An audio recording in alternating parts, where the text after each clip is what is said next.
Okay, guys. Oh, I'm so excited to make a video today. Guys, today, honestly, I'm just making a tier list of my favorite ESPADA. That's what I'm making. For those of you who've seen Bleach, the ESPADA, the most iconic group of antagonists in this entire series, pretty easily.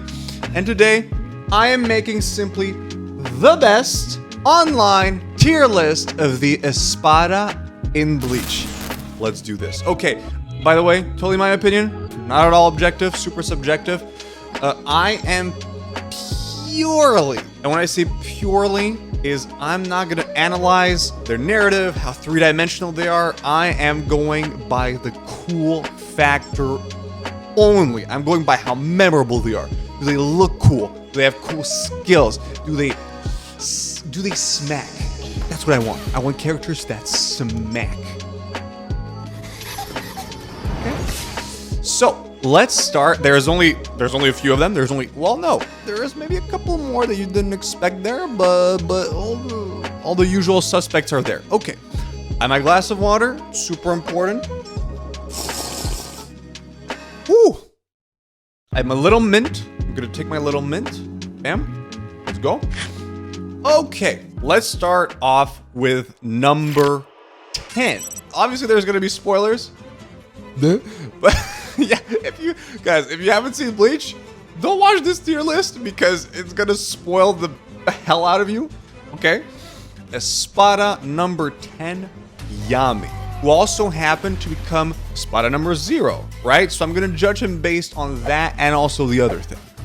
They're both pretty lame. Let's be real. They're both pretty lame. So what, guys? Honestly, when he was number 10, he just kind of sucked. Like, he got beat up by Ichigo really hard, and I'm talking about Ichigo like at the beginning of his journey. He didn't really have any interesting gimmick, any interesting skill apart from being big, strong, macho man. And then when it turned out he was ESPADA number 0, it was really underwhelming and disappointing. Like, he got, I would argue, I would bet money that he was not actually the most powerful ESPADA. Maybe in terms of raw, pure strength, he was good, but in terms of just being, you know, powerful and in terms of actual power, he just sucked. So, you know what? Above that, his design is very forgettable. He just looks like a regular, big, muscular guy. Yeah, really lame. Really lame. Gonna put him in a solid D tier.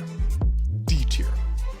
Okay, now for the next 3 guys, I don't exactly remember how to pronounce their names super well, because they were so forgettable, honestly.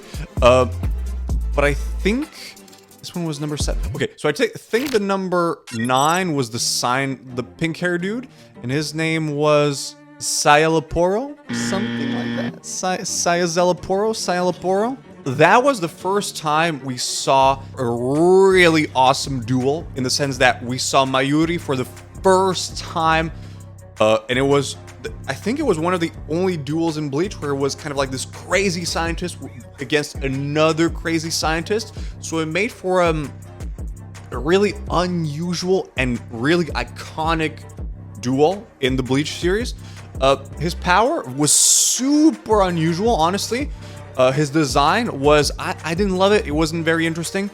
But it was, again, very unusual. But I think we're going to stick to his power, which was, you know, there isn't a single character in anime, or at least in Bleach, that has a similar character. Do you remember the little sweets that he took, that he just crushed?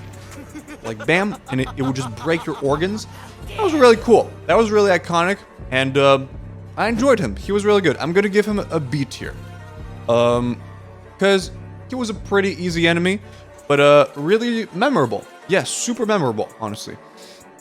Okay, so I think the next one, I don't exactly remember the order, again, of these 3, because they were not the best. This dude's name was Aroñero, or something like that.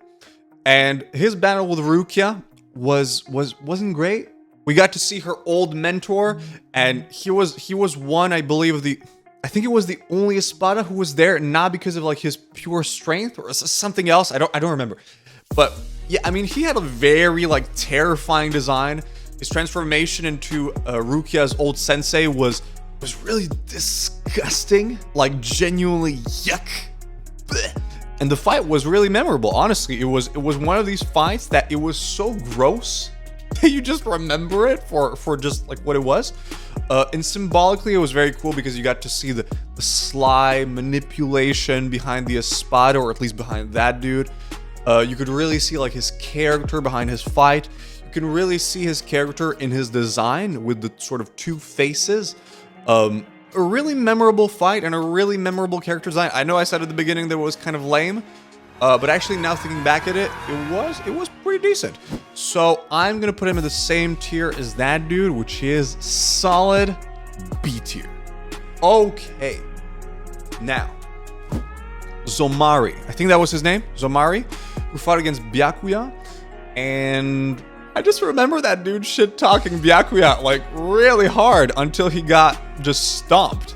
I don't know, I'm not at all a fan of the design. I think the design looks very lame, very not memorable. The fight was kind of funny in my opinion because he just got destroyed from what I remember. So I'm gonna put him right under the two other ones because he's kind of like in the same group as those two. Just a bit lamer, I think. So yeah, bam. Okay, now we have number 6, which, if I remember correctly, is... No, not if I remember correctly. I remember. First of all, there was Grimmjow. And Grimmjow, guys, I'm not gonna lie. He's my favorite. He's my favorite by far. Guys, I really enjoy Grimmjow. He's a very cool character. His skills are incredible. His design is so memorable. Even though you might at surface level think he's a very boring, kind of arrogant, brass character, he's actually shown a lot of three-dimensionality. I don't know if that's a word, but he's shown a lot of different faces in this series, even though it was quite subtle. We've seen a lot of him. Yeah, and he's just fantastic. He might not be the strongest, but he definitely gave one of the best duels against Ichigo, one of the best performances. He got smacked, but it was just iconic. I think ever since you saw him appear, you've just wanted Ichigo to whoop his ass. Ever since you saw him appear, you just wanted it to happen.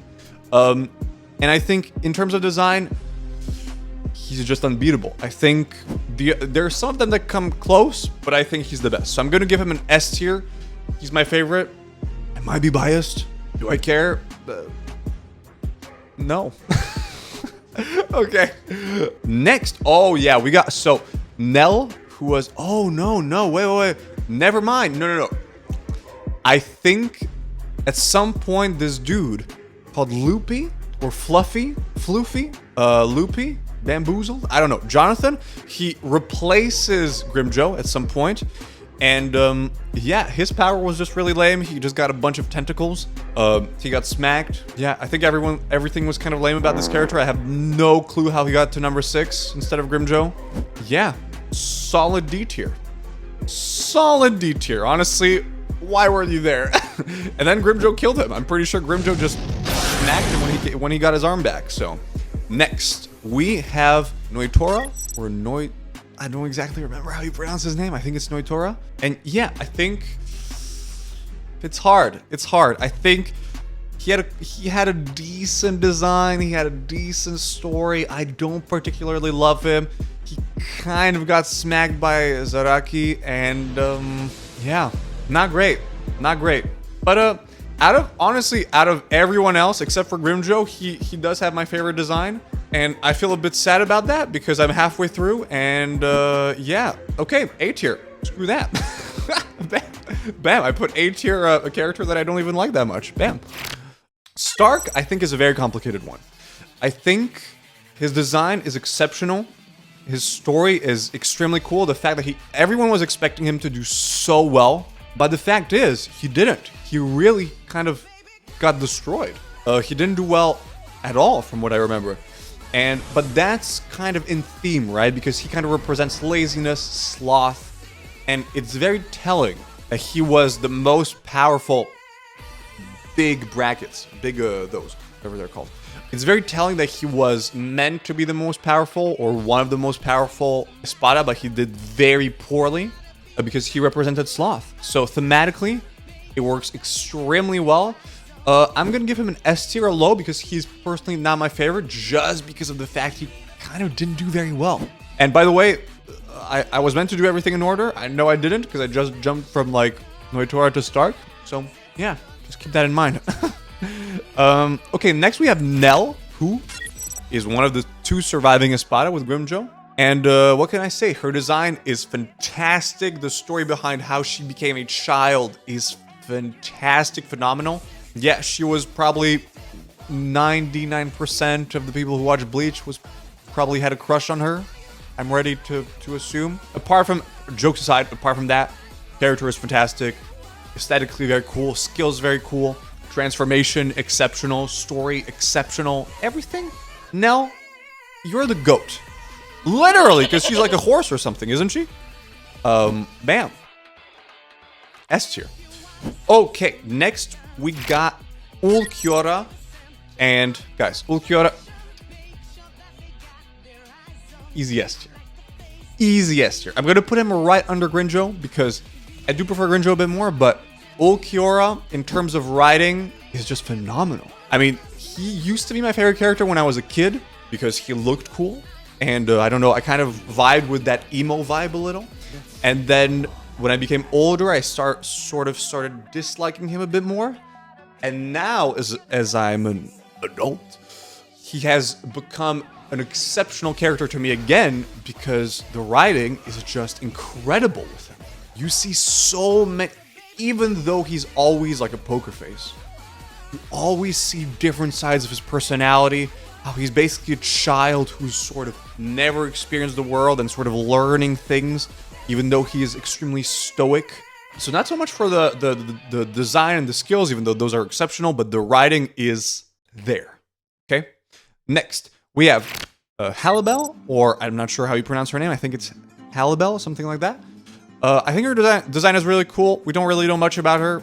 Not super interesting. But in terms of design, in terms of skills, exceptional, extremely powerful, really badass. Top of A tier. Bam.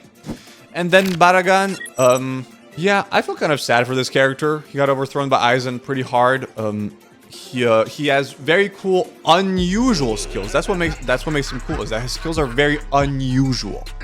And his design is pretty awesome. I mean, he's the only person whose hollow mask is basically his entire head. So yeah, very, very cool. Top of A tier. Bam. Okay, well that's the 10 of them. I mean, there's more than 10. There's 4, 7, 9, 10, 12. 12. There was 12 in total. Bam. Okay, guys. Hope you enjoyed. Don't forget to subscribe, to like the video, and you know, you can do whatever else you want. You're a handsome individual person. So yeah, have a nice day. Bye.